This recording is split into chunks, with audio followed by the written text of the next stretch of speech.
Hi everyone. In today's tutorial, we will show you how to pixelate an image in Canva. This effect is helpful when we want to blur sensitive details or create a stylish pixelated look for our design. Let's get started. On the Canva dashboard, all we need to do is click this option. Here, we just type pixel and select the Pixelify tool to pixelate our image.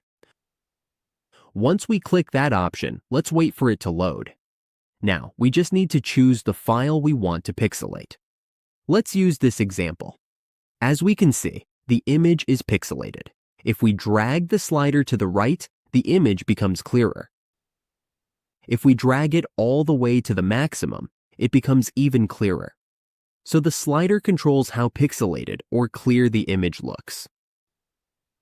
Once we are happy with the result, we just need to click Add to Design.